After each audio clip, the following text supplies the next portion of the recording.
If you haven't subscribed to this channel already, please do so at this time. Check the like button. Share this video with your family and friends because now is the time to be more vigilant in doing the work of God. Leave a comment below and let us know what you think, and share with me what would you like to talk about, what would you like to see, what topics would you like to cover when I decide to go live. This video is about a story, and I'm going to narrate this story in the first person because I think it would be better that way. And this story is about William and the dream he had. I'm going to link that video so you can go see it, but it's a very interesting video regarding an asteroid that strikes the ocean off the coast of California. You know, every day we actually see news now of P. Diddy, Sean Combs, and his escapades, freak-off parties that he had, all done in these estates and by people who mainly live in Los Angeles. And sometimes I wonder, why is God going to strike Los Angeles and pretty much destroy it with a tidal wave and an asteroid? Well, look at the news, my friends. Look at the news, and you can guess why. Hollywood has gone totally satanic. The demons of hell are neck deep in that culture there, and basically nothing good is coming out of Hollywood. So this story is narrated in the first person about William, and it starts like this. I got divorced in December of 2010 from the best woman that I've ever had. She cheated on me years before, and in recent months, I know she's been cheating on me even though she's denied it. When I call her in the evening, when she's not home, she never answers, and she comes home at 11:30 at night. When I tell her what she's doing, where she's been, and who she's been with, she tells me she was shopping, but she bought nothing from the mall. She came in empty-handed. Stresses at work and massive responsibilities put the pressure on me that I had to work more and more hours. I came home later and later, and I did not find her home. I could say that it's partly my fault because I worked too much. I could have taken less responsibilities, but I purchased a home so we could have a family, which we never did. And I got a promotion at work so I could make more money. And that promotion had a lot of responsibility with it. I was making high six figures, but now all of it was crumbling. And after the divorce, I didn't see a need to work so hard. I didn't see a need to keep this job. And one day in the boardroom with my other partners, I just got up and said, I quit, and left. Months later, and I could say it was mid-April, after sleeping for about 3 months, I entered a great depression, feeling incredibly alone, feeling incredibly lost and helpless. I cried a lot, but it was never in public and never with my friends. They were worried about me because I just disappeared off the face of the map and did something unexpected that they actually never thought I would do. So lying on the couch, feeling helpless, I said a small prayer. I said a prayer that I said in my heart just as I did when I was 10 years old, and it was answered by God. I had forgotten him, I turned away from him and backslid. But now I didn't see any other place to go. I didn't know anyone else to go to but to God. So I said a prayer. God, I feel helpless. Please help me.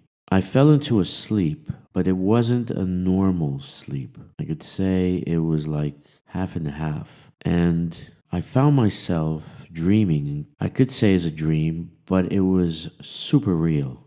I was on the shore of a beach, and it was twilight. The ocean was calm. The beach was smooth and beautiful. There was nothing on it. No one was on it. The stars were shining, and the sun was coming from the left, from the west, and it was going down. It was just a beautiful scene. And I looked down, it was a big conch, a big massive seashell. And I looked at it closer and closer, but I realized that really it wasn't a conch, and all of a sudden I found myself in a causeway, a tunnel. It was red and gold, and there were beings going up and down the tunnel.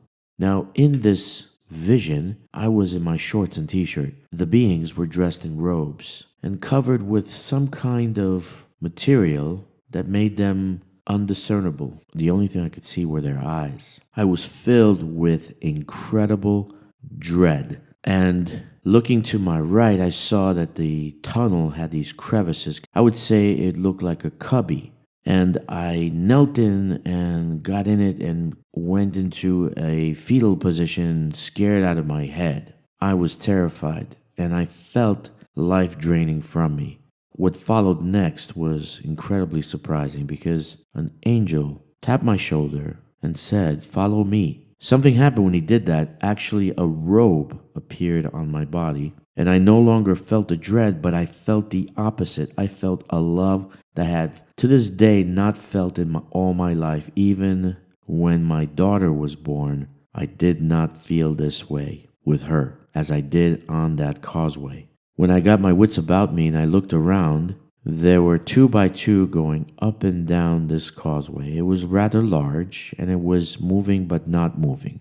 They were standing still but moving at the same time, kind of like being on that ramp in the airport that you go through, that you go from exit to exit, and it moves like an escalator. I touched the wall, and the wall felt like velvet, like smooth, soft velvet, and it was warm, and it tingled with energy. You could see through the wall, but if you look sideways, you'd see the color, the red and gold color, kind of like amber. But if you look straight through it, you see a little bit of a reflection of yourself, and you see space and stars. The angel said again, "Follow me," so I did, and I walked behind him as we moved upward. There were many angels, I am talking thousands of them, going up and down this causeway. As I got to the top, every single one of them, all the angels, disappeared. The area was emptied out, and there was a massive room before a small doorway with a ramp that went upward and a massive light that was coming from it. My eyes caught that right away, and I wanted to go up that ramp very quickly.